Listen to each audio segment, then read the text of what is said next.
Hola a todos, buenas tardes, bienvenidos a la Universidad de Palermo, bienvenidos a los Open DC, bienvenidos también a mi clase del día de hoy. Aproximadamente la clase del día de hoy tomará unos 90 minutos de exposición de mi parte. Como ustedes saben, si ya participaron de los Open DC, podrán escribir sus preguntas en el chat, y una vez que yo termine mi presentación hago un recorrido. No solamente tiene que haber preguntas, sino que va a haber comentarios, podemos establecer una charla. Bueno, este modo de charla mediado por estos dispositivos, donde yo leo sus comentarios y charlamos así, en un diálogo al menos distinto a los diálogos que hemos tenido hasta hace algún tiempo. Bienvenido a todas las ideas, bienvenida a todas las disidencias, bienvenidas todas las posiciones que de pronto salgan de esta clase. A ver, vamos primero a trazar la ruta para entender un poco cuáles son los mecanismos que hoy va a suceder aquí. Según la presentación por el cual han elegido esta ponencia, es la relación de algo llamado fundamento estético o factor estético con las tendencias relacionadas con la moda. Bueno, de verdad que el título es bastante pretencioso. Para poder hacer un análisis de los fundamentos estéticos, o aquel fundamento estético que está dominando tal vez los mecanismos sociales y culturales de una sociedad, deberíamos desmenuzarlo simplemente con la excusa de poder estudiarlo en distintas dimensiones.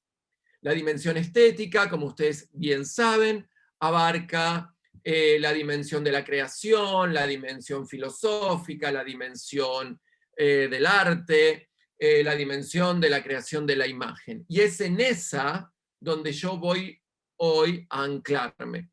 No puedo, como se imaginarán en 90 minutos de presentación, profundizar sobre un dispositivo tan complejo como es pensar la creación estética en el marco de una cultura y poder tal vez desde ahí analizar las tendencias. Para eso voy a hacer un recorrido. Vamos a hacer un primer recorrido analizando el fenómeno estético desde la mirada de la filosofía, para luego hacer un tratamiento de esa mirada a partir de la sociología, para tal vez en el final arribar a algunas conclusiones que tienen que ver con las áreas de la representación, como es el arte y el diseño. Tal vez logremos, tal vez logre, establecer una línea continua de idea, entendiendo el factor, el fundamento estético, su relación con las tendencias y cómo podemos llegar a pensar ese fundamento en pos de la creación de una cultura. Antes de comenzar, voy a pedir algunos permisos.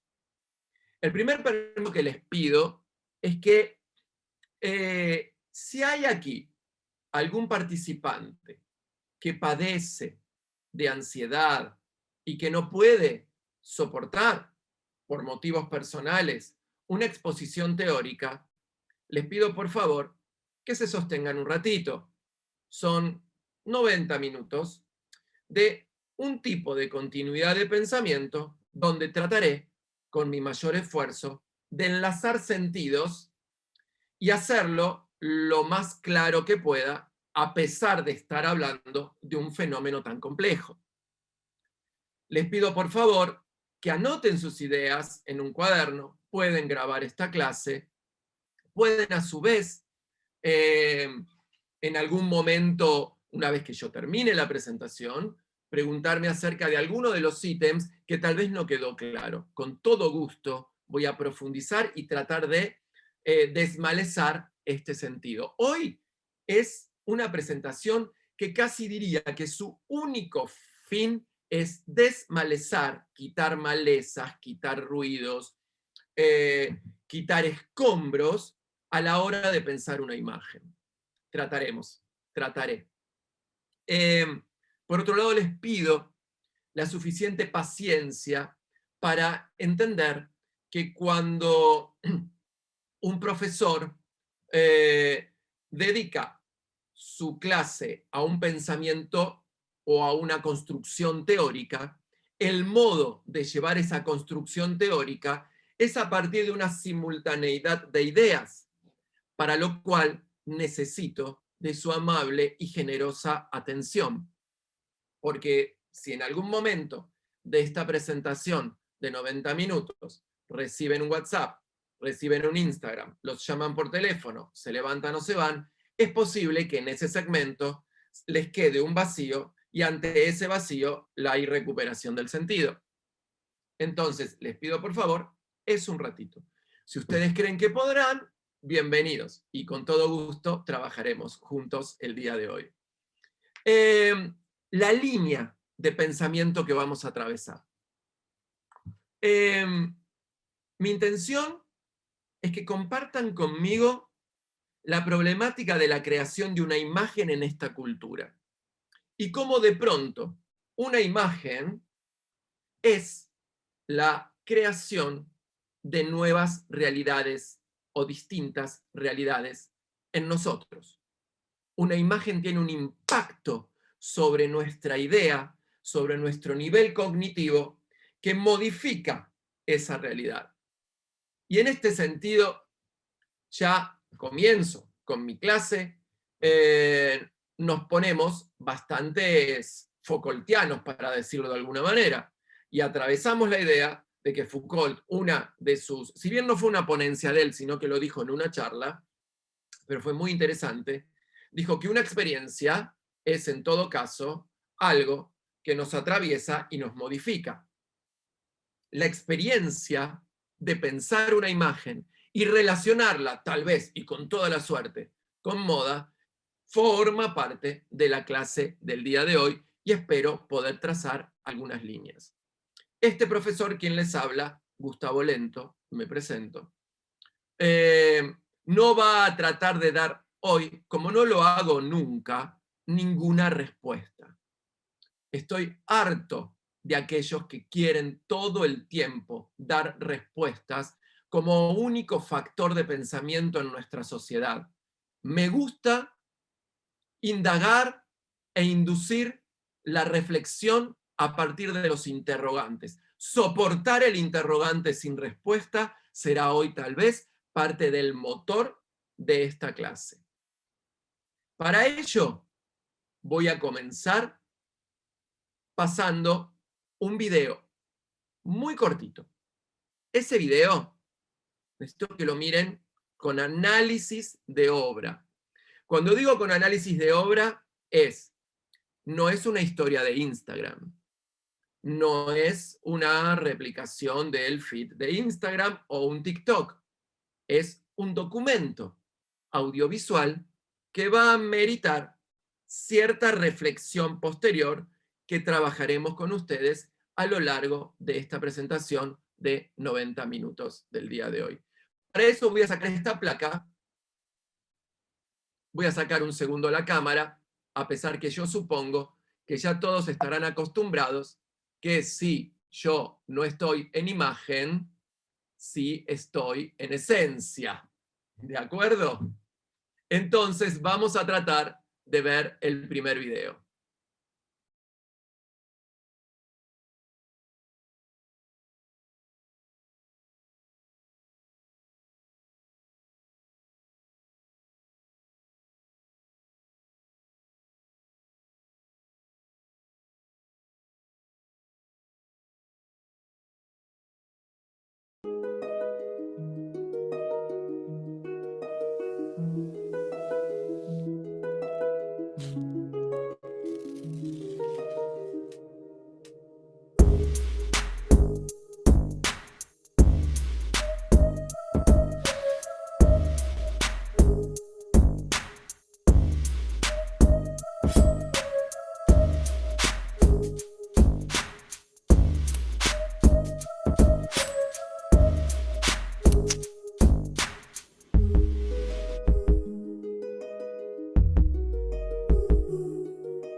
Bien, la pregunta que está atrás de este imaginario es ¿cómo se están llevando últimamente con el error?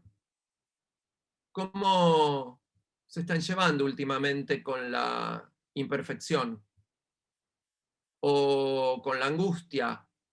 ¿O con el dolor de aquello que no sale? ¿O de aquello que no entiendo?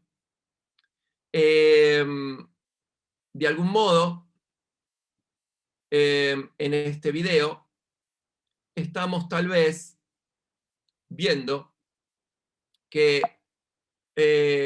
uno de los elementos que tal vez está atrás de esta presentación tiene que ver con el fundamento estético que vamos a tratar de explicar a continuación.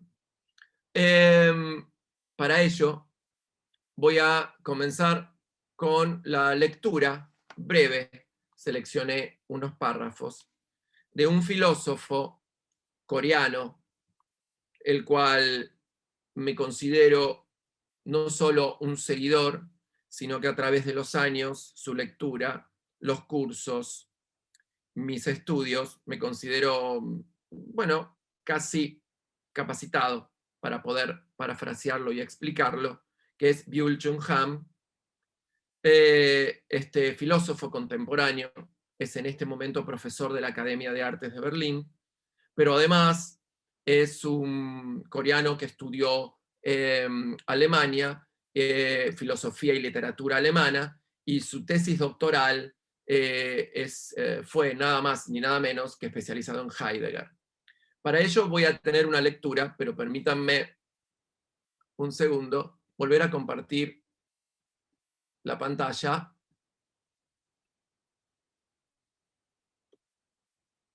Ahora sí, estoy corrigiendo la visualización para compartir nuevamente la pantalla. A ver si ahora sí. Voy a seguir probando. Ahora sí. Estimados y estimadas, miren la imagen y traten de seguir brevemente o como puedan estas palabras. Dice Byul-Chul Han: lo pulido, pulcro, liso e impecable es la seña de la identidad de esta época. Más allá de su efecto estético, refleja un imperativo social general. Encarna a la actual sociedad positiva. Lo pulido e impecable no daña, tampoco ofrece ninguna resistencia. Sonsaca, quita, convoca, reclama los like, los me gusta. Toda negatividad es eliminada. Lo pulido no se limita únicamente a la situación externa de los objetos, sino que además se involucra en esos aspectos humanos.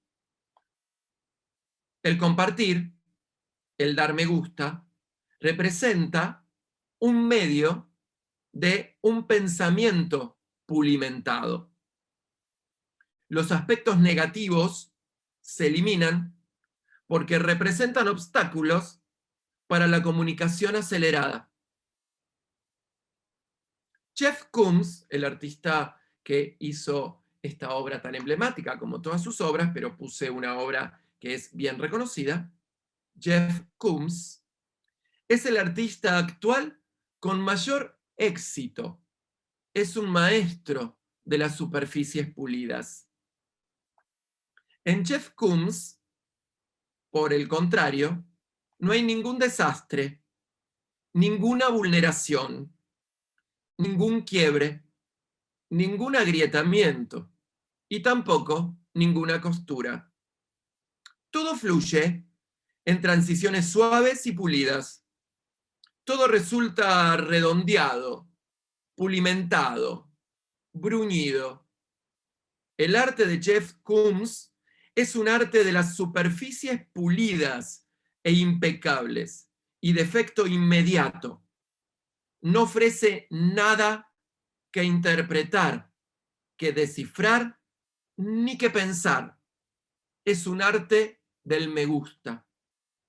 Me gusta entre comillas. Jeff Koons dice que lo único que tiene que hacer el observador de su obra es emitir una exclamación como un wow. Evidentemente, en presencia de su arte, no son necesarios ningún juicio, ninguna interpretación, ninguna hermenéutica, ninguna reflexión, ningún pensamiento. Su lema es abrazar al observador. No nada debe conmocionarlo, herirlo, ni asustarlo. Dice Jeff Koons, el arte no es otra cosa que belleza, alegría y comunicación. En su arte, la falta de aquella negatividad que antes imponía una distancia es presente. La positividad de lo terso, de lo pulido, es lo único que activa el imperativo táctil. Invita al observador a la anulación de la distancia e invita al espectador a lo táctil, al touch. Pero, dice este filósofo, un juicio estético presupone una distancia contemplativa. El arte de lo terso y lo pulido elimina esa distancia.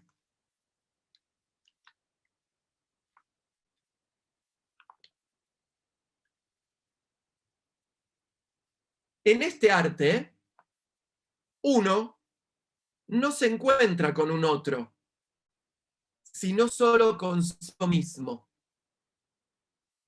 ¿Y saben por qué? Porque es casi un espejo. Nos vemos reflejados ahí. Lo que queda totalmente eliminado en este arte es la alteridad o la negatividad de lo distinto, de lo extraño. El mundo de lo pulido es un mundo de hedonismo, un mundo de pura positividad, en el que no hay ningún dolor, ninguna herida, ninguna culpa.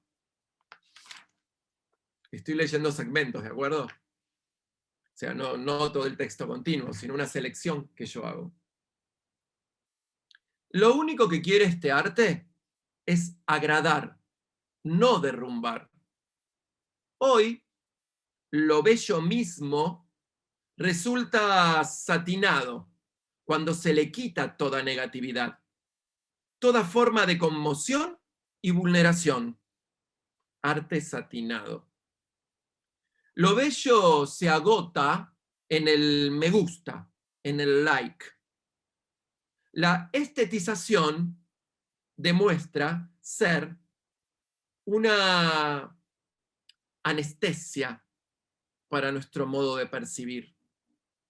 Seda la percepción. Atención a esta palabra. Seda la percepción. Quédensela, porque en un momento sigo. Hoy resulta imposible la experiencia de lo bello. Experiencia según Foucault, que es aquella donde salimos transformados, donde se impone, abriéndose paso, el agrado, el me gusta, se paraliza la experiencia, lo cual no es posible sin negatividad. Nada me atraviesa, Nada se superpone a mi sentido. No debo abrirme, porque si nada me daña, paso por la belleza, pues como si nada. Hoy no solo se vuelve pulido lo bello, dice Chulham, sino también lo feo. También lo feo pierde la negatividad que tuvo en algún momento, queridos y queridas amigas. La negatividad de lo diabólico, de lo siniestro o de lo terrible. Y se lo satina convirtiéndolo en una forma de consumo y de disfrute. Ya para ir cerrando, me falta solo un par de estrofas. La depilación, anclamos con el video, deja el cuerpo pulido. Encarna el actual imperativo de higiene. Según Bataille, soy fanático de Bataille, del fundamento estético de Bataille. Según Bataille, la esencia del erotismo es el ensuciamiento. En consecuencia, el imperativo higiénico sería el final del erotismo. El erotismo sucio deja paso a la pornografía limpia.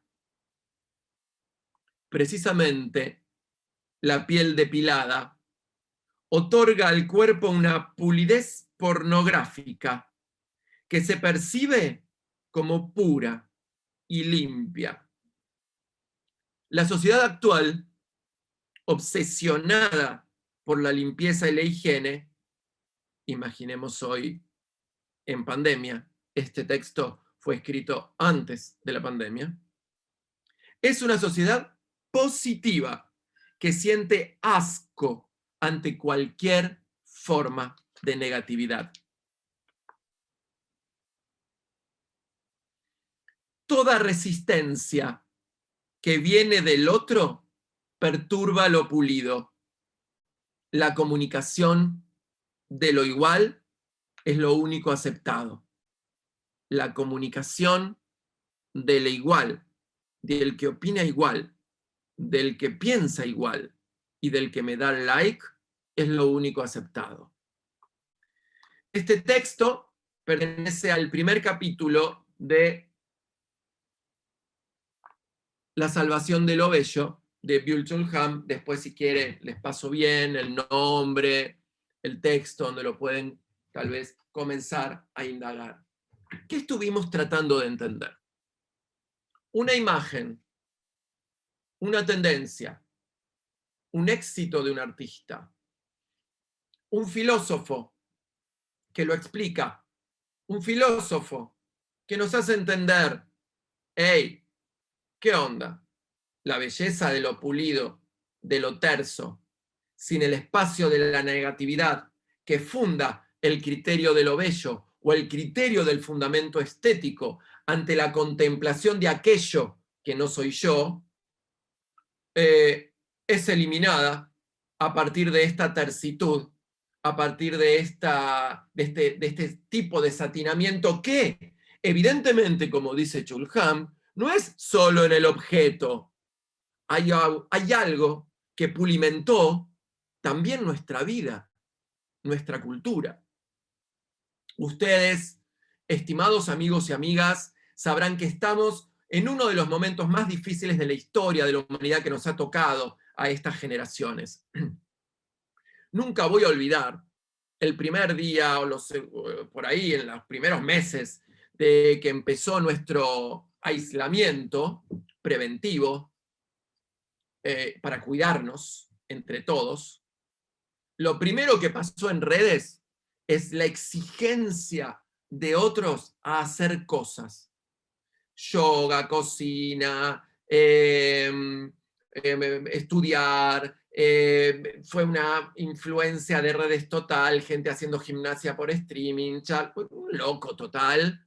Todos ellos para evitar la negatividad. No sea cuestión que tal vez la cultura de lo positivo vea que aparece una cultura de lo negativo, mirando con crítica esa felicidad constante, ese devenir constante sin alteración, como bien supo utilizarse, se utiliza en el capitalismo. Hoy aquel que no es feliz se siente culpable de tal. ¿Pero por qué se siente culpable de tal? Claramente, porque en una sociedad pulimentada, en una sociedad sin quebrantamiento, en una sociedad donde erotismo es tal vez suplantado por algo pornográfico, y entiendan ustedes en esa deducción hecha por este filósofo, el erotismo del ensuciamiento, lo pulido, lo limpio de lo pornográfico. ¿Y por qué pornográfico? Porque todo se ve, todo se muestra. Ahora, intimidad no existe. Público, privado, empieza a tener hoy algunos aspectos que al menos son criticables. No sé si criticables, me corrijo, son al menos analizables para reflexionar. Evidentemente, la imagen, Jeff Koons, en este ejemplo, es una síntesis de un fundamento estético que es tal porque representa el modo de sentir de una cultura cuyo único fin y fundamento parece ser un like. ¿Cuántos likes tuvieron hoy? ¿Lo saben? ¿Se han fijado? ¿Cuántos RTs? ¿Cuántos faps? ¿Cuántos corazones han ligado? ¿Cuánta gente los han visto hoy a partir de redes? Son preguntas que tal vez no están de más como para entender un poco el fundamento estético de hoy en día. Aparece entonces 3 momentos de la cultura visual. Aparece entonces un primer acercamiento acerca de cómo nosotros, la cultura, creamos nuestras representaciones. Según doctores en estética e investigadores que han analizado el fenómeno de la imagen, sostienen que hay 3 grandes dimensiones en donde flota la creación de algo, whatever sea. Primero, un dato. Solo las separo para poder explicarlo. Esto sucede a la vez. ¿De acuerdo? Hay una primera dimensión llamada dimensión cognitiva. La dimensión cognitiva es ese tipo de tensión en aquellos momentos culturales que me fueron heredados. Heredé como sujeto en este mundo una forma de comprender. No me la enseñó el colegio, no me la enseñó la profesora, no me lo enseñó la academia. Ya vine con un modo de comprender. Y ese modo de comprender mi mundo, mi contexto, determinó una manera que es de aprender con H aquello que está por fuera de mí. Llamamos dimensión cognitiva a lo que sé. Y acá aparece la primera traba, si alguno de ustedes vino a buscar alguna respuesta el día de hoy, o si vino a buscar un método que los salve para analizar las tendencias. Sería muy simpático que hayan venido por eso, ¿no? Reconozcámoslo. Que si yo tuviera la fórmula, estimados amigos, imagínense que este OpenDC les saldría una buena cantidad de dólares, si tuviera la fórmula, ¿de acuerdo? Pero no la tengo. Nadie la tiene, también, reconozcámoslo, ¿no? Decía, eso que sé es lo único que puedo sentir. Y si es lo único que puedo sentir, claramente es lo único que puedo ver. Lo que no sé no lo veo. Les juro que es así. Les juro. Les pasa por sus narices y no lo ven. Solo aquello que veo, que puedo entender, que puedo decodificar, es únicamente lo que sé. Y acá tenemos una primera traba, que tal vez en el resto de mi clase del día de hoy logremos tal vez descifrar un poquito. Aquello que sé me permite entonces entender, ver, sentir, oler, degustar, es decir, pasa por mis sentidos que fueron activados por un conocimiento que ya estaba o que vino o que experiencié previamente. A partir de ahí, ya que lo vi, aparece entonces la dimensión perceptiva, que es lo que siento. Lo que sé y lo que siento, ligado por un mismo canal. Lo que no sé, no lo veo. Lo que no puedo nombrar, no existe para mí. Atención a este término, porque acá ya me puse bastante Derrida, ¿sí? La dimensión del lenguaje, que ahora lo vamos, ahora, en un ratito, en minutos llegamos a eso. Lo que sé y lo que siento, ligados. Por lo tanto, la percepción de mis sentidos, con el cual recibo al mundo, tiene un primer límite, un primer esquema, que es determinado por lo que sé. Ahora, somos, no sé, la verdad, no tengo mucha idea qué los motivó a esta presentación, pero en la mayoría de los casos, siendo yo profesor y diseñador, muchas veces quienes vienen a escuchar mis ponencias y mis conferencias son colegas. Por ende, perdón si hay alguien que no es colega y no lo tome en cuenta, pues lo tomo en cuenta, pero no lo sé. ¿Qué quiero decir? Nosotros, los que hacemos cosas, objetos, experiencias, performance, poesía, música, diseño, somos aquellos que lo que sé me permitió sentir y ese sentir me permitió representar. Aparece la dimensión representativa como el cúmulo de sentidos y conocimientos. No puedo representar lo que no sé, mucho menos lo que no siento. Y claramente, mucho menos puedo representar lo que no conozco. Entonces, aparece acá un primer interrogante. La imagen es una representación. La cosa heideggeriana es una representación. ¿Representación de qué? De un sujeto, una sociedad, una cultura. Y en esa cosa, en esa imagen, existe una reducción de sentidos que si quiero entender el fenómeno estético y de ahí a la tendencia, debo comenzar a reconocer. Somos lo que heredamos. No somos únicamente la construcción de nosotros mismos, sino, ¿saben qué? Estimadas y estimados, colegas, alumnos, sino que eso que estamos aprendiendo para hacer nos es también determinado el modo en que estamos aprendiendo. No el contenido, el modo en que aprendo.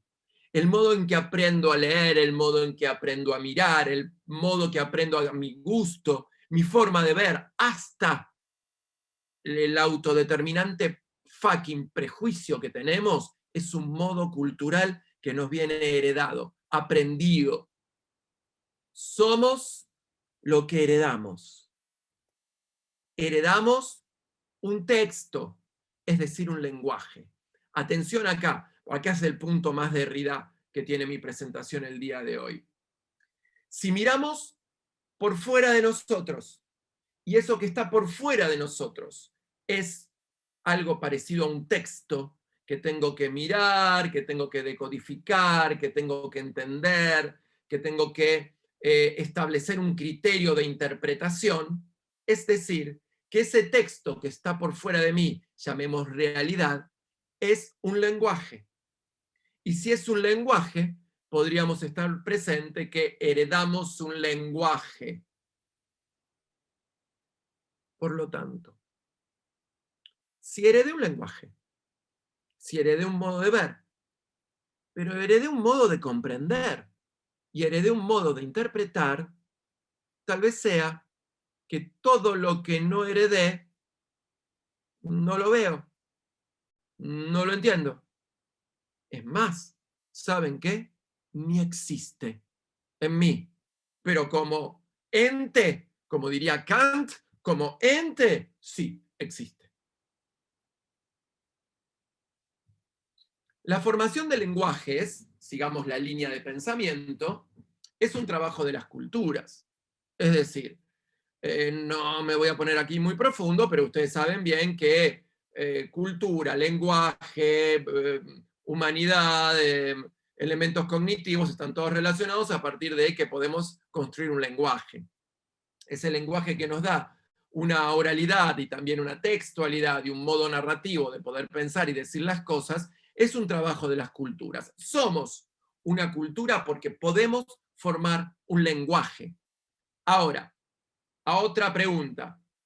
El lenguaje de las imágenes, como lenguaje no verbal, está también dentro de la creación de esa cultura. Claramente, es un lenguaje, como estoy diciendo. Todo lo que está por fuera de mí, me corrijo.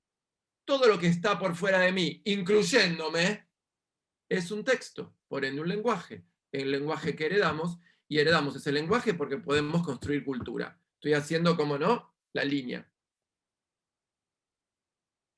Una cultura genera una iconografía cuando descubre la posibilidad, atención a esto, de sistematizar su percepción empírica del mundo. Atención acá. Jeff Koons, filosofía. Una cultura puede representar eso que es una vez que su percepción encontró un modo empírico, encontró la cosa, encontró arcilla, encontró una piedra, encontró un lápiz, encontró un mármol, encontró una madera. Una vez que encontró de qué manera su percepción, lo que siente, lo lleva a un campo de representación, descubre su iconicidad, descubre su modo de mostrarse a otros, a fin de trasladar eso a un espacio de 2 dimensiones, cuando hablamos del espacio pictórico, y de 360, cuando hablamos de un espacio tal vez escultórico, social, interpretativo. Es decir, acá estamos ante la primera formulación. Lo que vemos es, en realidad, la síntesis empírica de percepciones de una cultura.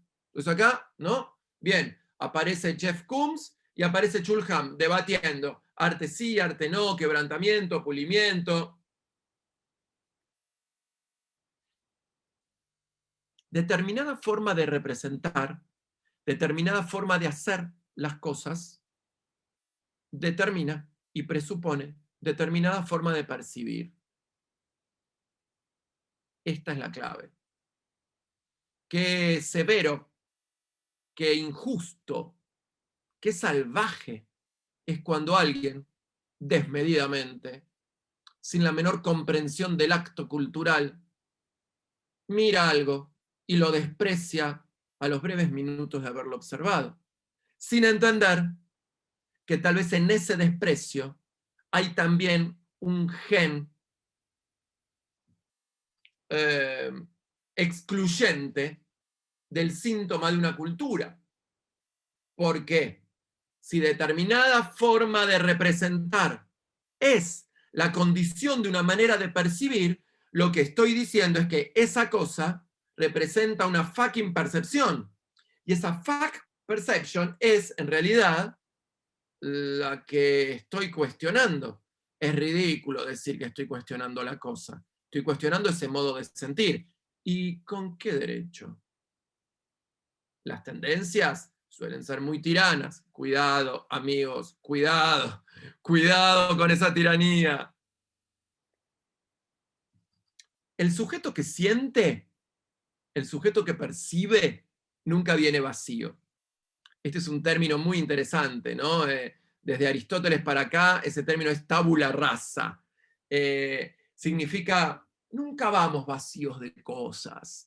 Y no tiene que ver que estudié en la universidad, que soy un doctorado, que soy un especialista en cero, cero.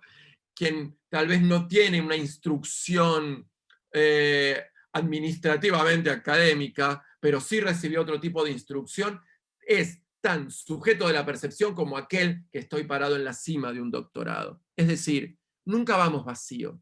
Y ese no sentido del vacío nos da la posibilidad de ser sujetos en esta sociedad y de poder entender que todo acto, creación, representación, sea este objetual o experiencial o todo junto a la vez, no es nada más ni nada menos que la síntesis de representación de una cultura. Vamos a ver algunas ideas fuerza el día de hoy. Insisto, no tengo ninguna intención de compartir con ustedes el día de hoy una metodología, pero no porque no quiera, sino porque sería demasiado irresponsable de mi parte decirles a ustedes cómo investigar las tendencias en 90 minutos. ¿Se entiende? Por supuesto que hay metodología, por supuesto que esto se estudia, hay cursos, hay posgrados, hay másters, en donde se establecen determinadas metodologías que acompañan a los estudiantes y a los que de pronto se aproximan a eso, a entender un poco la cosa, lo que no promete tampoco que lo puedan hacer, ¿de acuerdo? Quien les prometa que a partir de un curso salen investigadores de tendencias, desconfíen, porque eso no tiene que ver solo con instrucción, tiene que ver con una capacidad que puede ser formada, sí, no instantáneamente, seguro. Por ende, las ideas fuerza que están rodeando el fenómeno estético. Lo humano. El fenómeno estético es, y el fenómeno tendencias fundamentalmente es 100% antropocéntrico. Lo humano como factor esencial de pensamiento sobre aquello que reflexionamos, hacemos y sentimos. Lo humano como dimensión. Y acá, sí, nos ponemos un poco más citando a Kierkegaard, ¿no? Bueno, lo humano como fenómeno de estudio, por ende lo empiezo a objetualizar. En tanto lo quito para estudiarlo, lo objetualizo. Lo humano, antropocéntrico, desde su sentido objetualizado como fenómeno de estudio. Y cuando digo lo humano, digo todo lo humano. Experiencias, consumos, relaciones livianas, profundas, sistemas de interrelación, redes y primer corchete del día de hoy. Si lo que sé me permite percibir y no sé cómo aproximarme a una sociedad, porque tal vez lo que heredé es la manera de un prejuicio, y ese prejuicio lo primero que hace es que juzgue al otro de movida, aproximándome al otro desde un prejuicio, seguramente lo único que voy a poder observar es la mascarada de mi prejuicio y no poder hacer de esto un acto interpretativo. Quien quiera ser un analista de tendencias y, ¿por qué no?, un creador de diseño, ese prejuicio pues lo tendría que empezar a alivianar, porque si no, no vale la pena que estudien nada y quédense siendo especialistas de su propio prejuicio, porque no van a poder ver jamás a un otro más allá de lo que quieren ver. Entonces, ¿qué dice nuestro amigo coreano? ¿Solo querés ver tu like? ¡Ey! Pará un poco. ¿Solo querés ver tu RT? ¿Pero qué solo estás en el mundo? Es decir, si solo ves lo igual, ese igual que es idéntico a vos, es como estar con vos mismo.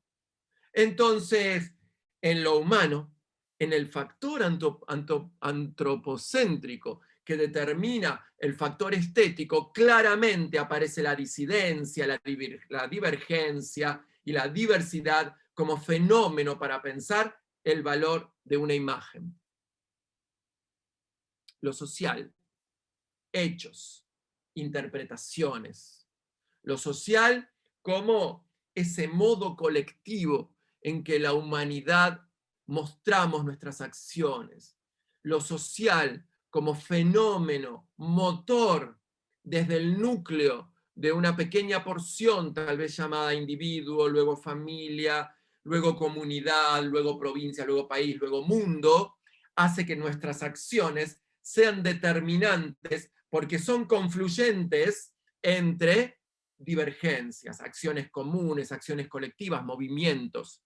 Lo social como fenómeno para entender lo estético y las tendencias es fundamental.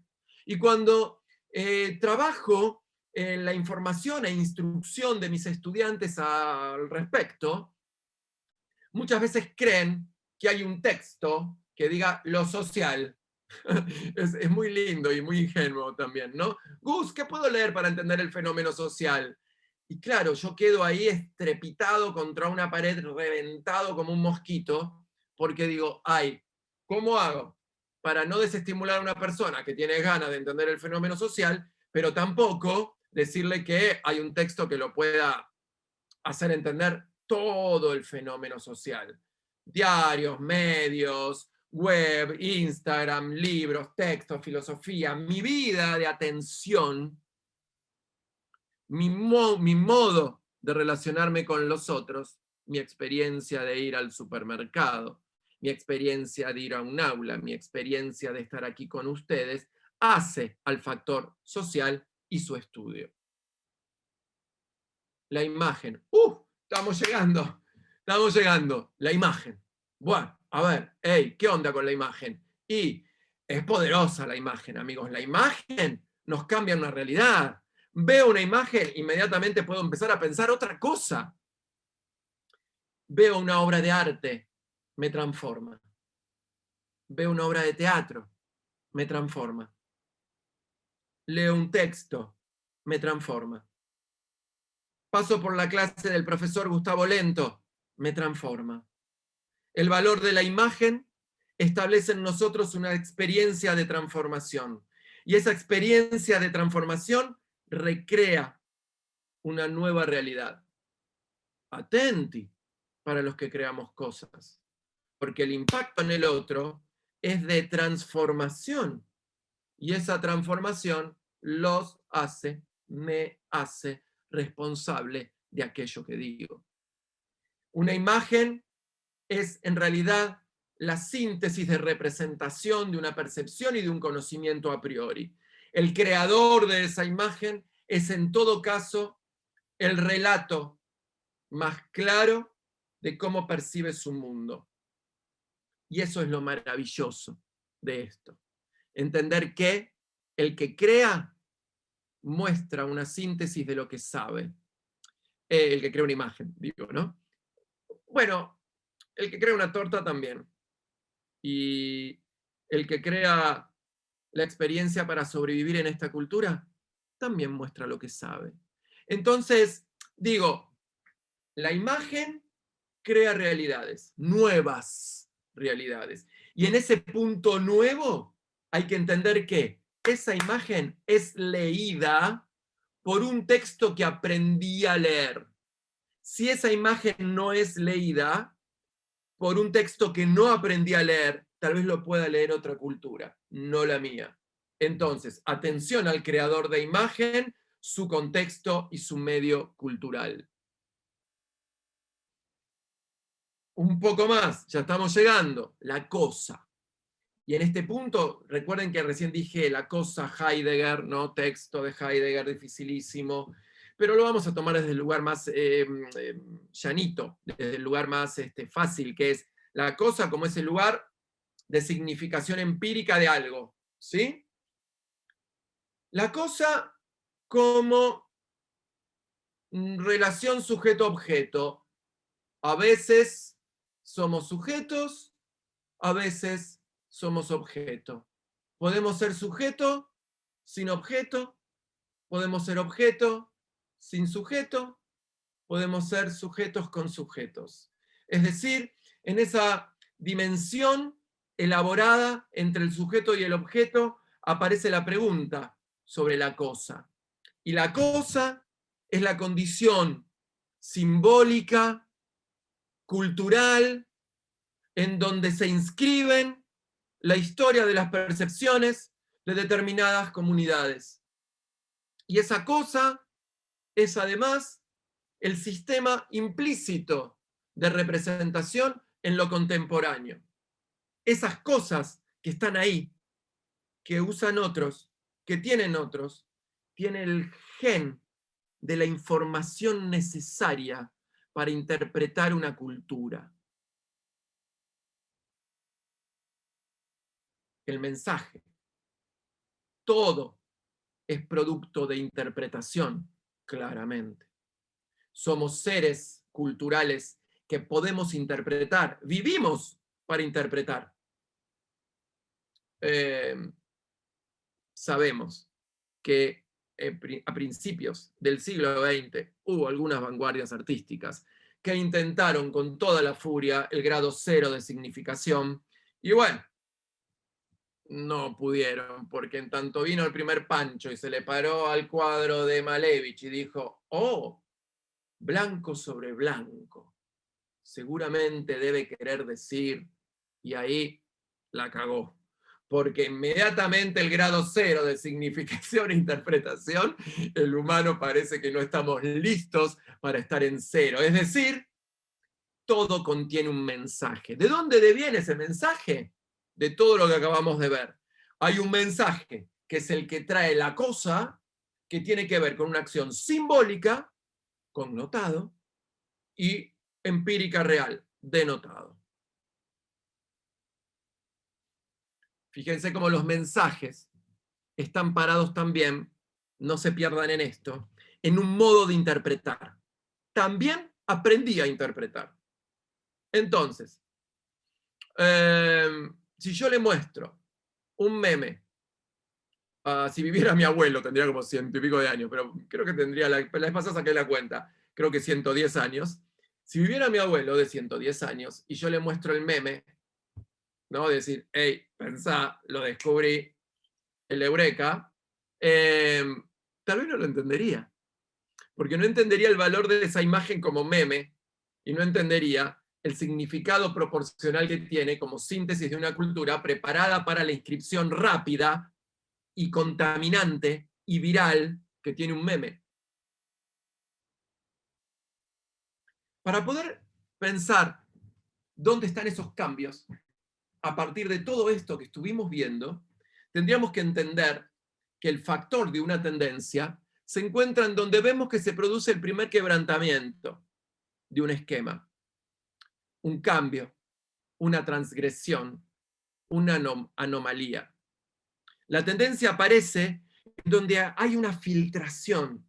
En esa filtración, sácate. Nos mandamos todos para poder saber ahí qué hay, qué pasa, cómo estamos. Chequeo un poquito la hora a ver cómo vengo. ¿Vengo bien, Agustina? Agustina, voy redondeando? Sí, tenemos una horita más. Ok. Tal vez un poquito menos, porque vamos a utilizar las últimas media hora, si te parece bien, Agustina, para intercambio, ¿dale? O sea, que tengo Vale, como perfecto. una media hora para continuar. Cambios, transgresiones y anomalías como momento para entender entonces en dónde se produce ese factor. Para entender la dominancia de la interpretación sobre aquellas cosas que me son dadas como argumentos dados, como esquemas dados, como lugar en donde tal vez el dominio de eso no me permite ni pensar, nos alejamos, tomamos la distancia que habló Chul, miramos, contemplamos y empezamos a ver entonces lo dominante como ese lugar donde nuestras acciones, experiencias, gustos, características y determinaciones no han pasado siquiera por el filtro del pensamiento de lo tomo dominante. Lo permitido, como esas situaciones, experiencias, objetos, que no está dentro de lo dominante, pero me doy ese permiso cultural, social. Lo indiferente, a qué cosas de eso que está por fuera de mí, le soy indiferente. Decido no meterme ahí. Por ende, decido no saberlo. Y por otro lado, lo disidente, aquello que pelea la hegemonía de lo dominante. Aquello que dice, no señor, yo no me voy a dejar convencer tan fácilmente por esto que dice usted que se usa. ¿Y quién es usted para decirme que esto se usa? Se usa lo que yo digo. Entonces aparece una disidencia cultural, social, política, ideológica, representativa, que combate con uñas y dientes lo dominante. Y en ese pivote, entre lo dominante y lo disidente, están nuestras observaciones, nuestras investigaciones, nuestras documentaciones y todos los filtros que necesito poner a la hora de estudiar estos fenómenos. Como para ir cerrando, vamos a ver unos mapitas muy básicos. Vamos a determinar que el factor tendencia es todo esto que estuvimos hablando. Y para resumirlo, le llamamos factor tendencia. ¿Dónde están? ¿Cómo hacemos? Bien, la tendencia, el factor tendencia, imagínense que traten de flashearla por acá. El factor tendencia es, imagínense como la genética, es un ARN que hace que algo sea tendencia, el factor tendencia. Ese factor, ¿dónde lo encuentro? En la experiencia, claramente. En esa experiencia transformadora. Si me dejé transformar por esa experiencia, bueno, no es si me dejé. ¿Puedo evitar la transformación a partir de una experiencia? No, porque en tanto experiencia es transformadora. Y en este sentido, me asocio a la teoría de este gran filósofo como Foucault. Foucault, perdón. En este sentido, la experiencia es donde está y donde puedo descubrir el factor tendencia. Claro, más de un alumno, seguramente, en mis cursos, me ha preguntado más de una vez, ¿yo puedo saber las tendencias a partir de leerlas en un libro? Bueno, solo vas a entender la experiencia de leer el libro. Entonces, ¿me puedo enfrentar a Chul Han leyéndolo por primera vez? Por supuesto, vas a tener la experiencia de leer un filósofo coreano, especialista en Heidegger, un gran estudiante en Alemania y profesor de la Academia de Artes de Berlín. Esa experiencia seguramente te va a transformar tu modo de sentir. Ahora, lo que dice Chul Han, vas a necesitar meterle tu cuerpito en una muestra, en una galería, en un show, en otras cosas, para entender lo que Chul Han dice, porque si no, la verdad, no, ni te vas a acordar, va a pasar el libro como si nada, serán solo palabras. O, como diría otro filósofo, únicamente palabras. La tendencia es también la experiencia de un sujeto con un objeto. Y nosotros como observadores de eso, la experiencia de un sujeto con un objeto. El modo de llevarlo, el modo de tocarlo, el modo de sentirlo, el modo de aceptarlo, o el modo de despreciarlo, o el modo de negarlo, es una experiencia, por ende alineado a una tendencia. El observador mirando eso, estudiándolo, anotándolo, documentándolo.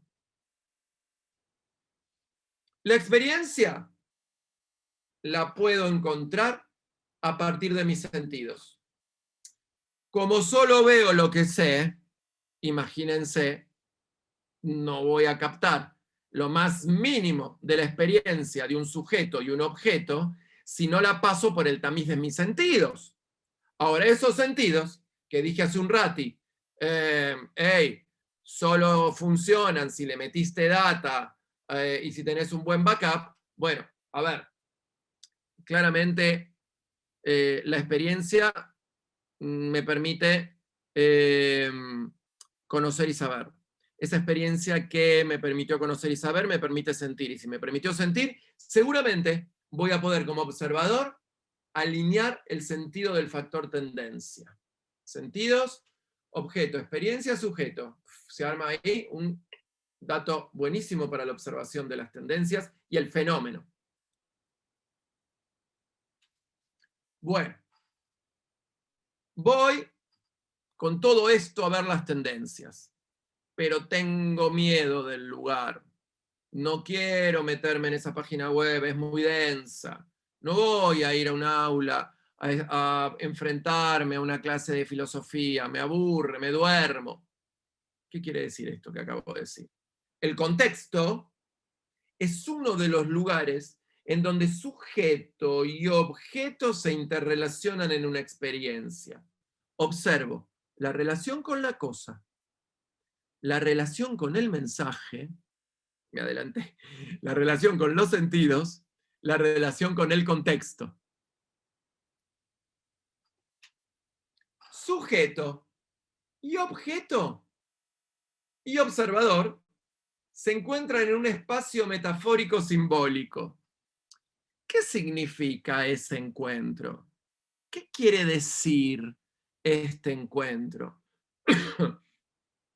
¿Qué función operativa tiene esta relación sujeto-objeto?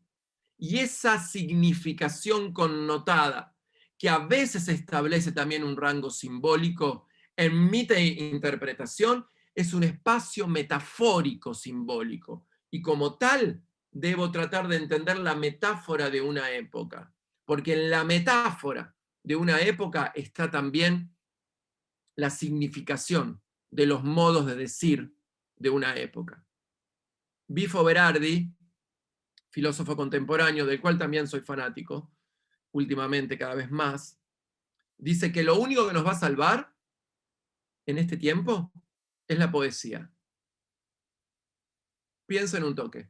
Si alguno tiene ganas, me escribe por qué y lo charlamos.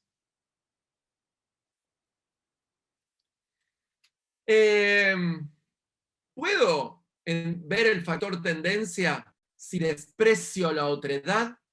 Difícil, muy difícil. Porque lo primero que tenés que sentir es empatía por el otro. Qué palabra, ¿no? Qué hincha esa palabra. Hace tanto que estamos en esa palabra.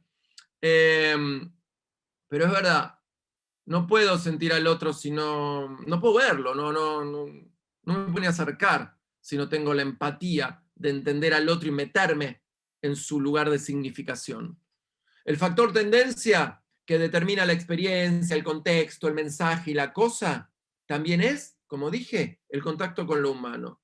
Si desprecio lo humano, no puedo, al menos, establecer esto. A ver, ¿qué si puedo? Bueno, sí, puedo copiar todo y repetir todo como un loro. Sí, yo no me refiero a eso, ¿de acuerdo? Me refiero a desear, gozar en la experiencia de la otredad.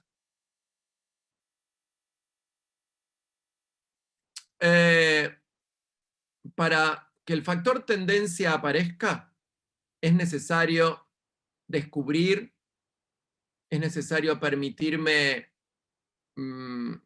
a ver, es necesario ir a descubrir, ¿no? O sea, ir a descubrir. O sea, permitirme sacar la maleza y estar abierto a la serendipia, que algo suceda, ¡puc!, mágicamente. Voy a descubrir y seguramente algo sucede. En ese algo sucede, aparecen 3 lugares que para mí son primordiales. Algunos de estos formativos y otros imposibles si no los traemos con nosotros, como la observación consciente y activa, llamado una observación plena, activa de conciencia, no el dormido o dormida. El dormido y el dormido, besito, chau, chau, mi ciela. Acá no podrás en otros, pero acá dormido no va. Observación consciente y activa, con práctica profesional. Curiosidad como lugar personal. Dice conexión inestable. ¿Se me está escuchando bien, Agustina? Agostina, perdón. Sí, Gustavo, yo te escucho bien. Bien, me figuró un cartelito de conexión inestable, avisé por las dudas. Dale. Curiosidad, como valor, si quieren, humano, personal, cultivado por mi familia, por la sociedad, por mi propio ser. Y flexibilidad, bueno, a ver, también es un factor social, cultural, pero la academia podemos ayudar para la flexibilidad de los otros, para romper prejuicios, y tal vez ese prejuicio, si está anclado en un miedo, bueno, tal vez los profesores podemos ayudar a que ese miedo se desvanezca y poder dar apertura a ser más flexible.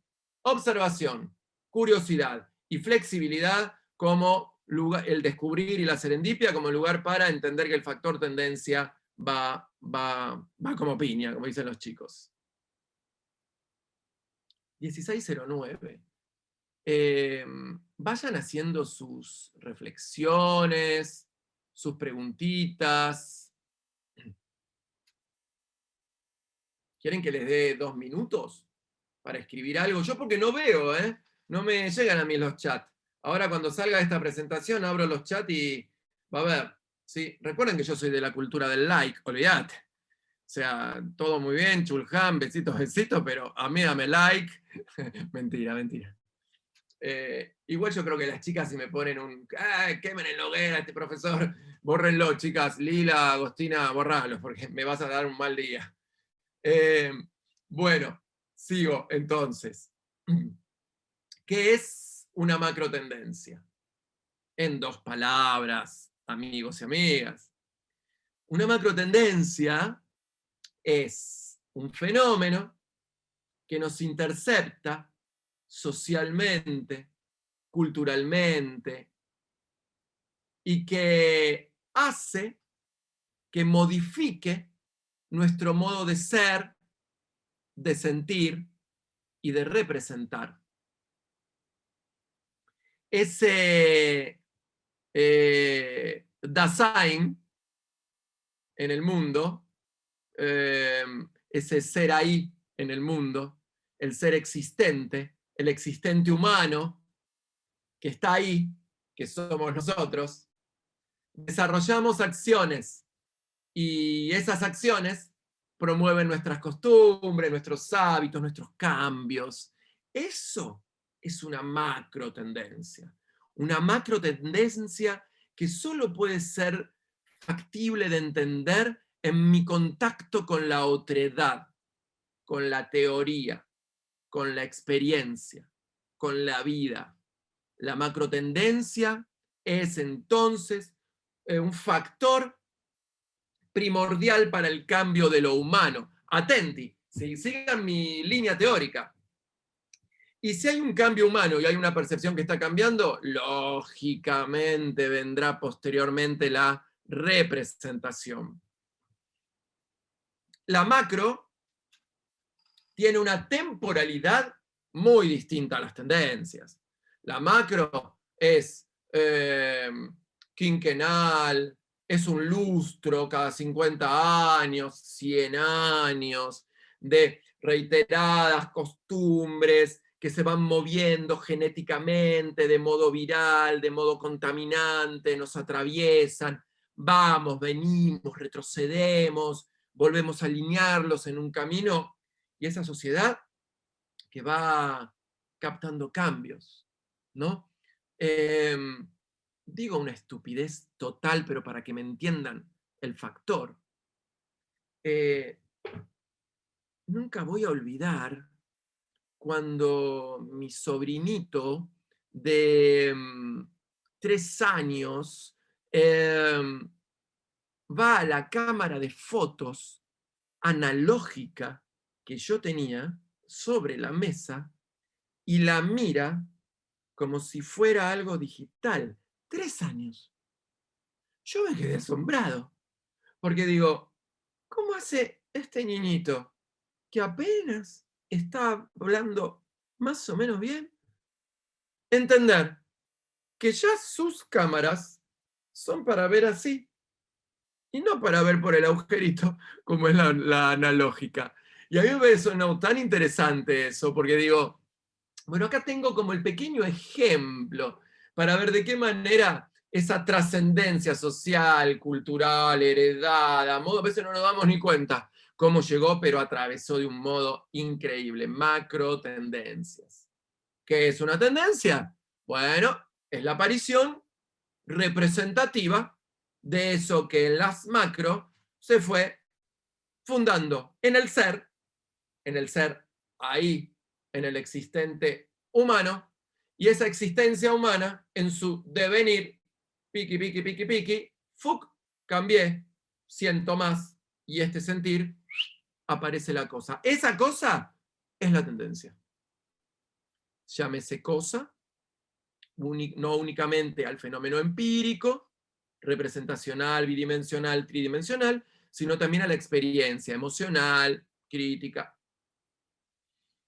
Macro, tendencias. Los componentes de la tendencia. Veo si llego, porque la verdad que prefiero charlar un poco con ustedes.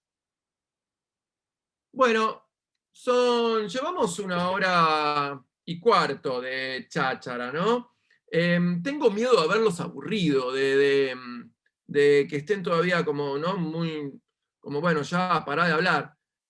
Voy a hacer algo. Corto la presentación acá y voy a leer algunas, bueno, reflexiones, preguntitas, un diálogo con ustedes, que es lo que más me divierte.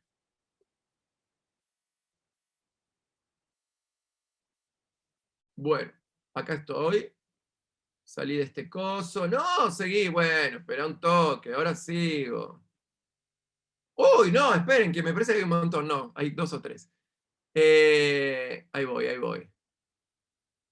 Anfitrión, Candela. Hola, Candela. Hola, hola, hola a todos. Me están saludando un montón. Besos, saludo. Bienvenidos a la sala, dice acá nuestra anfitriona. Hola, este taller... No, pará, Delphi. Esto ni es un taller. Para mí taller es otra cosa. Perdón, Lili, si te estoy cambiando la palabra, pero taller es práctica, workshop, método, cuerpo, manito. No, no, no. Esto es casi una... Es pretencioso de un seminario, ¿de acuerdo? Así más teórico. Pero a ver, yo te leo igual. Hola, este taller abarca los mismos temas que el anterior. Creo que fue el martes que diste el taller de Trends. No, el martes hablé de Dior, de Yves Saint Laurent y de Chanel. Nada que ver. Y no, no. Voy a dar uno de tendencias el miércoles. Después te digo bien la hora, si te interesa saberlo. No, el anterior fue sobre 3 marcas Chanel. Ah, pero bien, Guada, gracias por decirle a nuestra colega. Todos amamos a Jeff Koons. Yo no, Nay. Yo no, no, no, no. A mí no me gusta nada Jeff Koons. A mí me gusta el quebrantamiento. A mí me gusta la distancia. A mí me gusta el interrogante. No me gusta lo pulido. No me gusta. No me gusta porque no solo el leer a Chulham me ha dado una nueva realidad y me ha enfrentado al fenómeno estético de otro modo, sino porque de verdad que estoy cansado que lo pulido, lo sin error, lo perfecto, o eh, este mundo empujado por cierta meritocracia me harta, me quema el bocho, me quema el bocho. Dame un quebrantamiento, por favor, una herida en donde tal vez en esa herida me animo a sentir otra cosa. ¿Sí? Ese soy yo. Espérate, ¿a quién le estaba hablando? Ay, puta, se me fue. Acá, a Delphi. Delphi Bernardes, ¿sí? Ese soy yo, no quiere decir que vos tengas que ser igual. Me parece, che, déjenme pensar. Ah, Anay le estaba diciendo, Anay, perdón, Nay. Va todo bien si te gusta, o sea, cada uno, ¿no? Parezco Susana. Se cortó un poquito, pero se entendió. Gracias, Dani. Taller, Agostina acá está recordando todo.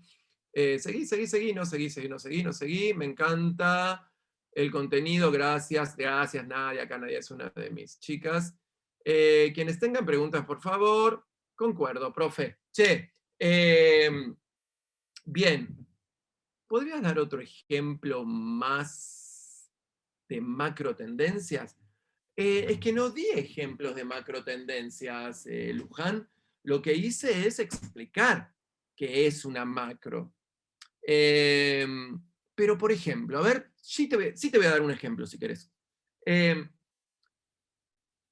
Hay algo que está sucediendo en esta sociedad que se instaló se instaló con mucha fuerza, ¿de acuerdo? Se instaló con una fuerza tal que modificó nuestro modo de ver el mundo, que se llama temporalidad, el tiempo. El tiempo cambió. Y mira cómo te lo voy a explicar. Ay, qué palabra antipática explicar. No, mira cómo me gustaría que lo entiendas. El tiempo que tenía mi abuelito de 110 años cuando leía era este. Agarraba la hojita, leía, terminaba, daba vuelta, leía, terminaba, iba a la otra página, y así durante todo el libro. Eso es un tiempo secuencial, secuencia, uno y otro. Ese modo secuencial era el modo en que mi abuelito percibía su mundo. Una secuencia, de a poco, más lento, más crítico, porque el tiempo te da lugar a la crítica, más distante, porque la distancia te permite el aseguramiento de lo bello. Fue cambiando, aparecen las tecnologías. Las tecnologías nos pusieron otro calendario, como por ejemplo, nos pusieron fechas, nos pusieron horarios. Fue avanzando esa tecnología lineal, epidémica, y cada vez la tecnología va midiendo más. Aparece el reloj, imagínate.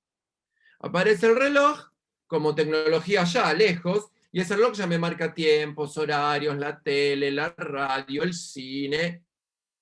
Y aparece entonces otro factor muy importante de esta nueva generación, que son los dispositivos tecnoreticulares cognitivos, como puede ser uno de estos engendros endemoniados, brujería, demonio, celulares, que nos dan un tiempo de 15 segundos para ver al otro. ¿Vos te crees, querida Luján, que esos 15 segundos que te determina ver una historia te es gratis? Esos 15 segundos están ya quemándonos el bocho y dándonos prácticamente la medida del tiempo del interés para algo. Eso es una macro tendencia. Tiempo, análisis, objeto. ¿Te lo expliqué? ¿Lo logré? Ojalá. Ileana Capurro, Ile. Che, son todos amigos acá, es mi club, me parece. Personalmente creo, mi querido Gus, que en la poesía hay fantasía, hay metáfora, permite que soñemos e imaginemos, nos permite seguir emocionándonos y tomarnos un tiempo para leerla, sin ninguna duda, querida Ile, pero además, ¿sabes qué? La poesía nos permite renombrarnos, la poesía nos permite nombrarnos nuevamente. Entonces este filósofo dice que en estos tiempos de pandemia, donde todo parece tan hostil, tal vez necesitamos hacer un borrón y cuenta nueva y renombrarnos. Y en ese renombrarnos seguramente aparece la poesía. Muy rico, muchas gracias, Sile, por tu comentario. Bien, 16:22. Voy a aprovechar entonces para hacer rápidamente lo que me queda. Che, cómo me hacen trabajar, ¿eh?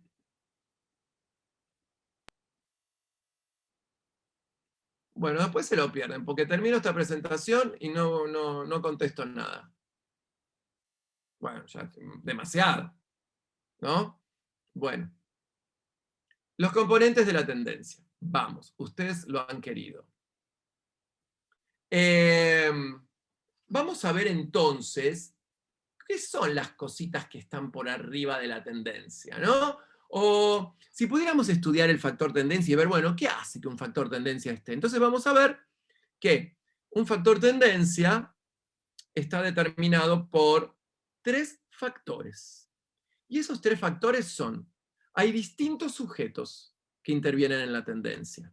Estos sujetos son, no somos todos nosotros, o sí, no lo sé, pero sí sabemos que son sujetos aquellos que llevan la tendencia, la transportan, y en ese transportarla, la ceden a otro, la interpelan a otro o la inducen en otro. Estos sujetos poseen determinadas características, determinados factores, determinados puntos de vista, determinados modos de ser y de sentir. Estos sujetos, que son una línea continua de cantidades de situaciones personales e interpersonales, que no voy a llegar a darlos hoy, mi intención tampoco es darlos hoy, pero sí decir que hay algunos sujetos que intervienen en el procedimiento de las tendencias. Y esos sujetos son determinantes a la hora de poder pensar el análisis y proceso de las tendencias. Hay otro fenómeno que hace que el factor tendencia sea determinante, como dijimos hace un rato, que es el contexto. Una tendencia depende del lugar y del tiempo en donde se autogenera.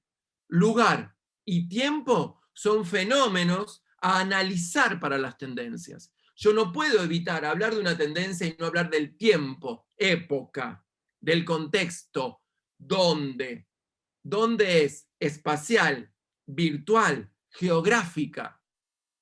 No es lo mismo una tendencia que sale de un antro en Japón a una tendencia que sale en un café de Buenos Aires.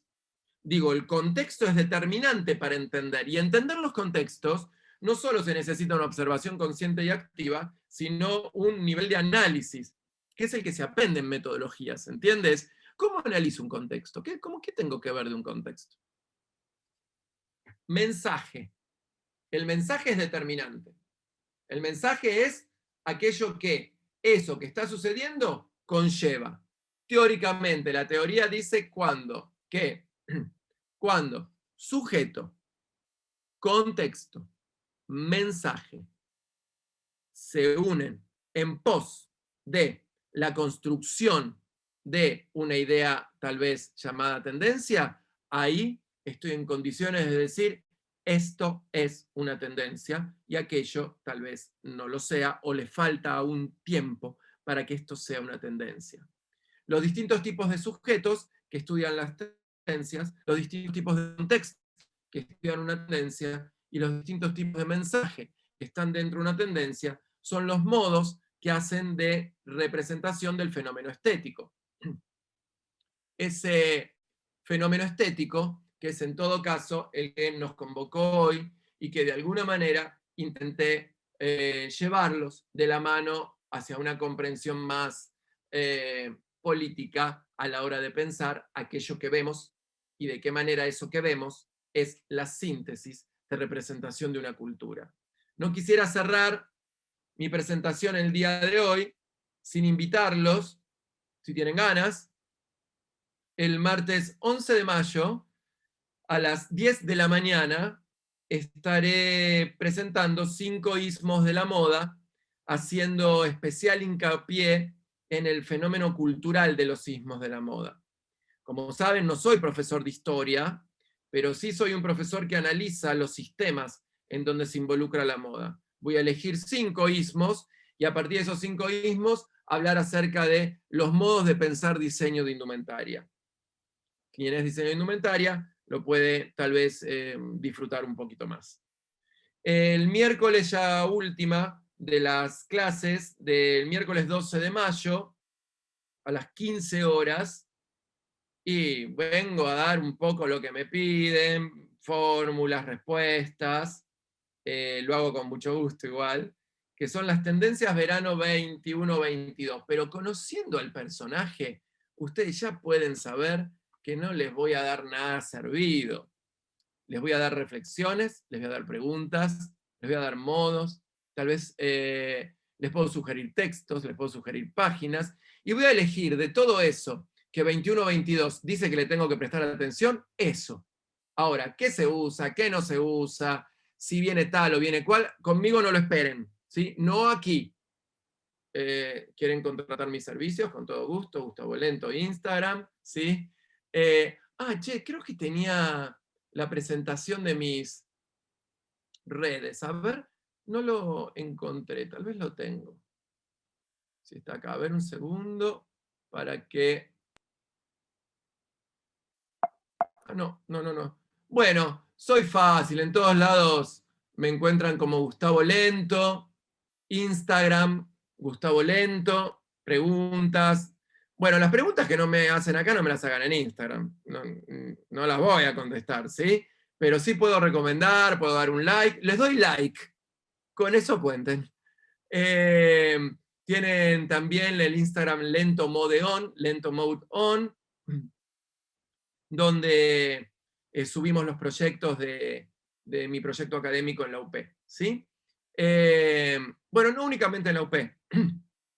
También soy profesor de la Universidad Centro de México, con lo cual, tanto de Centro como de la UP, como de otros cursos que doy, todo lo cargo en Lento Mode On. Lento Mode On es mío, no es de ninguna institución.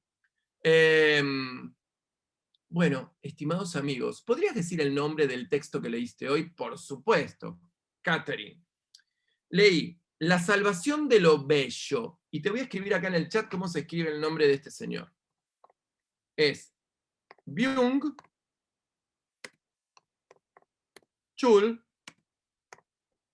Han. Ahí lo tenés. La salvación de lo bello de Byung-Chul Han. Catherine, súper recomendable. Toda la bibliografía de él. Si querés comenzar con la bibliografía de Byung-Chul Han, yo te aconsejo lo siguiente. Comenzá primero por el texto llamado En el enjambre. Comenzá por ese. Una vez que entiendas En el enjambre, pasá al otro, que es la sociedad del cansancio. En el enjambre, la sociedad del cansancio, y recién ahí pasá a este, que es la salvación de lo bello. ¿Sabés, Catherine? Con eso vas a andar estupenda con entender un aspecto de la sociedad que este filósofo lo analiza de una manera muy, muy determinante. Bien, a ver, no tengo más. Entonces, dicho esto, estimados amigos, damos por terminada la sesión de hoy. Por supuesto, les agradezco muchísimo que hayan estado ahí. Han sido muy generosos en estar del otro lado. Como siempre, para mí es un gusto poder compartir con ustedes estas ideas. Siempre les pido indulgencia por la intencionalidad o la pasión que desarrollo ante mis modos de ver. Soy un profesor, trabajo en la academia y parte de mi función es también hablar con esa intencionalidad. Muchas gracias a todos. Sigan por este canal, sigan por los OpenDC que están buenísimos. Estén atentos y bueno, si quieren nos encontramos por ahí. Les doy un beso muy grande a todos y espero que estén bien. Cuídense, cuídense. Estamos en un momento donde tenemos que estar, ¿sí?, apachuchados, esperando que todo se resuelva. Chao, chicos. Hasta luego.